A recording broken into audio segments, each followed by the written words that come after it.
Hey guys, Adam Trigger here with a special Christmas Day edition of On the Clock. We have 4 games to talk about. They're all in the Diamond Head Classic out in Hawaii, but we're filming this on Tuesday, so we're going to do things a little bit differently today. Because there's only 4 games, I'm going to give myself 2 minutes per game. Since we don't have 5 sections to break down, we only have 4. I'm going to give myself 2 minutes per game, and we're just going to go right through all 4 games. Because we don't have lines, I'm going to give you what I make the line and what I'd be looking for a potential bet in each game. I'm also going to give you a coupon code for my college basketball picks for the rest of the season. It works this week, and I believe this week only. It's coupon code TRIG349, TRIG 349. Get you all of my college basketball picks from now through one shining moment on Championship Monday. And pretty nice run. Charleston was a winner yesterday. I believe that's 8-4 now in the past week, and hopefully we roll right in to conference play, which starts about a week from now. So looking forward to that. And we almost rolled to a show sweep yesterday, and I guess that's where we'll start off here. We hit all the plays. Charleston, which ended up being a client best bet for me. The total of the day soared over in that North Dakota State Bakersfield game. Seattle plus the points was easy. They won outright. Middle Tennessee State plus the points was easy. They were leading at half as a near 30-point underdog against Tennessee. And then we had every leg of the parlay of the day until about 3 in the morning, if you were still up, when you would have seen Murray State give up a 3-pointer that forced overtime, and the Racers ended up losing in double overtime to set up this 7th place game, if you will.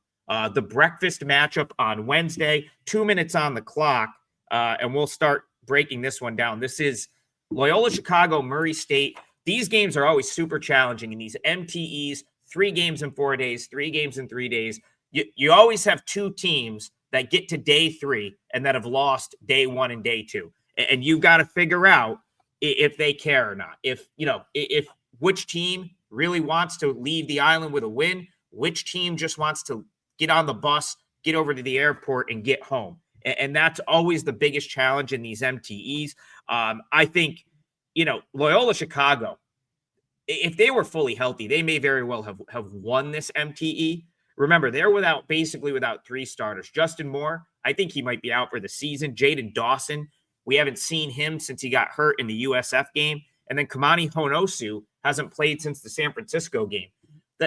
It's really difficult to bet on Loyola Chicago right now with those 3 hurt, because they're so much of what they want to do, offensively, really, I mean, on both ends of the floor, but more so the offense. I thought the defense played fine yesterday against Charleston. I actually think Loyola Chicago was a little bit unlucky to lose that game. Daywell Tavares for Charleston went off, just completely went off. Loyola Chicago had a 10-point lead in that game, and he hit 4 straight threes, gave them a lead at halftime.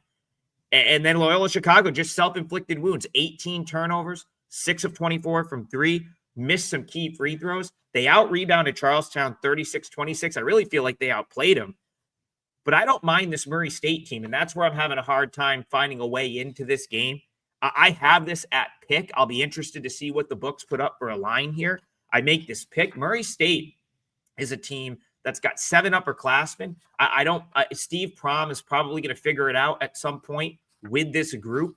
Like, there's a lot to like about Murray State in the context of the Missouri Valley, in my opinion. So I feel like this is the least likely of a bet for me. I think you're going to get this opening somewhere around pick, and your guess is as good as mine.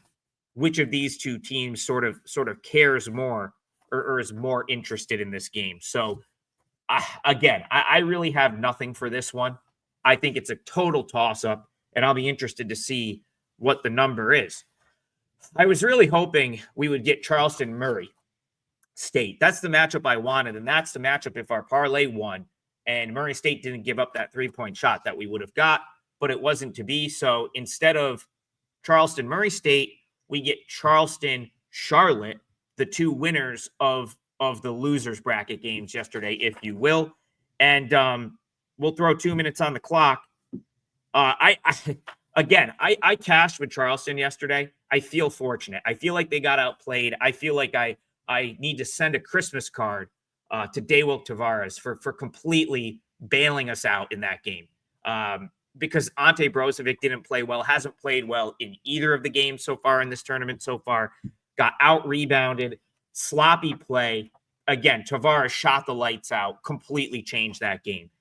That might be the last time I bet on Charleston all year. I said yesterday when I was talking about this game, they really profile as a team that I want to fade this season.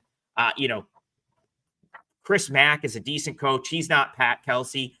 Brozovic, Fulton, like some of the guys are still there from last year. This roster is not as good as last year's roster. They don't rebound. They turn the ball over. Brozovic hasn't played well in either of these two games. If he's not playing well, they're not going to beat good teams. Now, Charlotte's not a good team, but this does sort of set up what I think is going to be a good spot to play against Charleston, because Charlotte is going to be a considerable underdog here. At least I think they will be. I've got this around Charleston -5. And I'm hoping that the Charleston name gets some respect here, and we get something like 6.5, or 7, because even though I don't love this Charlotte team at all, I think I like them enough to take a shot against Charleston if I was given the right number. So things I do like about Charlotte: 1, they are number 1 in the country in fewest turnovers, just 8.2 a game. And if Charleston didn't turn Loyola Chicago over yesterday, they're not winning that game. 2, Giancarlo Rosado came back yesterday he came back on Monday for Charlotte. Didn't play as much. Yesterday, he played his full complement of minutes. He had missed 2 straight games. So I really felt like Charlotte yesterday, they were better than I expected them to be. Winning that game in double overtime against Murray State gives them a lot of momentum. What I'm hoping for here is Charleston getting some love for the name, and we get a nice number to maybe play against them. So that's what I'm looking for. I do like Charlotte plus the points, depending on what the points are. All right, 2 minutes on the clock. We'll start moving here. Trying not to go over, but Oakland, Hawaii. This is a pretty simple handicap for me. I don't think I'm going to get the number, because Hawaii is always there's always a tax added to them in this tournament at home. Like you're pretty much guaranteed to have to lay more than you should. Kind of like, Monday night against Charlotte, when, I really liked Hawaii in that matchup, but I wasn't willing to lay 7. They ended up winning big anyway. Yesterday, I felt like Nebraska was kind of cheap, but again, didn't want to go against Hawaii in the home spot. I have a feeling Hawaii is going to be something like -6 here. That's what I make it. Could be even more because of this like home team island standalone game. People like to bet that, but I kind of think they just slam Oakland. So Oakland benefited greatly from those Loyola Chicago injuries. Their zone sort of messed with Loyola Chicago, and they were able to steal the upset win. It really did the same thing to Oregon State yesterday. And that makes sense, because Oregon State having to prepare for that in a quick turnaround is tough. Now you get the day off. I like the fact that Hawaii is just sort of more in their normal rhythm. They're not on vacation. They live here. This is just normal life for them. The day off is probably going to be more like a vacation day for Oakland. And then they got to show up and play a true road game after that. They only play 6 guys, really. So you're talking about 3 games in 4 days. They played an overtime game with Oregon State, possibly some tired legs. And Hawaii, they can shoot. And now they're going to, I think they have a full day to sort of prepare for the zone. I think they'll be a little bit more prepared than Oregon State was on short notice. So, I think Oakland has already accomplished what they needed to here. They're going to leave the island with a huge win over Loyola Chicago, regardless of what else happens. I don't see Oakland cover. I think they might get slammed here. This feels like a good spot for Hawaii to bounce back after playing a really tough Nebraska team. And I think Hawaii probably bounce back, wins and covers. But I would be shocked if we get the right number to be able to bet that.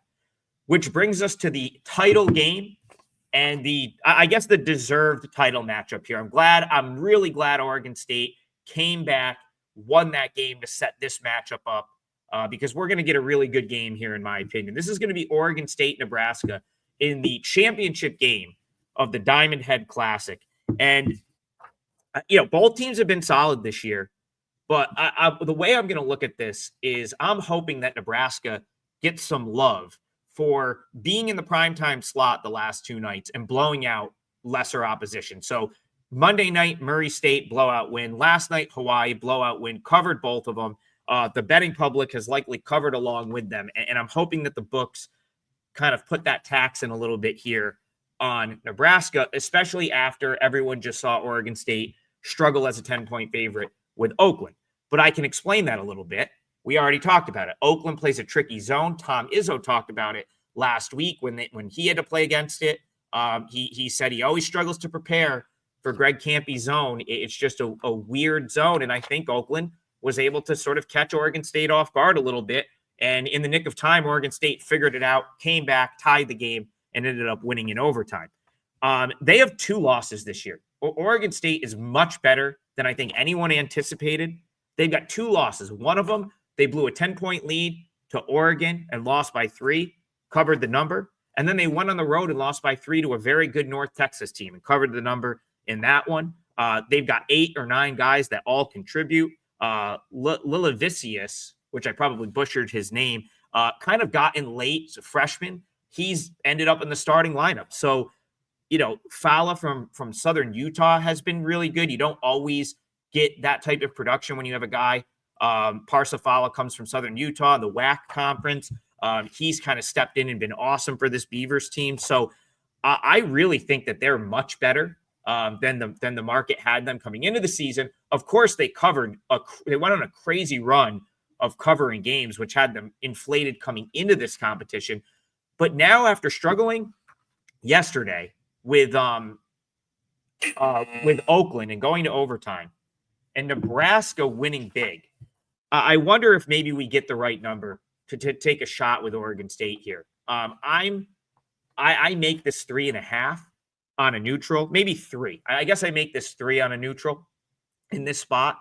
I'm hoping that Nebraska opens up bigger just because Nebraska's won and covered, and they're the Big Ten team. They're sort of the marquee name in this tournament, if you wanted to say there was one.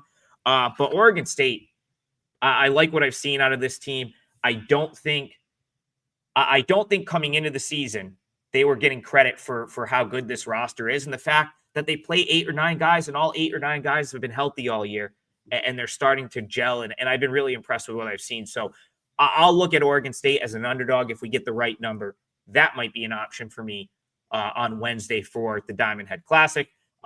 We'll be back on Saturday. Normal edition of On the Clock. Really no games Thursday or Friday. So we'll be back on Saturday. Coupon code TRIG43, TRIG349 for all my college basketball picks. Like and subscribe to the WagerTalk YouTube channel, and we'll keep doing this for you on a daily basis. Hope everyone has a great Christmas. Happy holidays. We'll see you guys Saturday morning. Good luck on all your bets. We'll see you guys next time.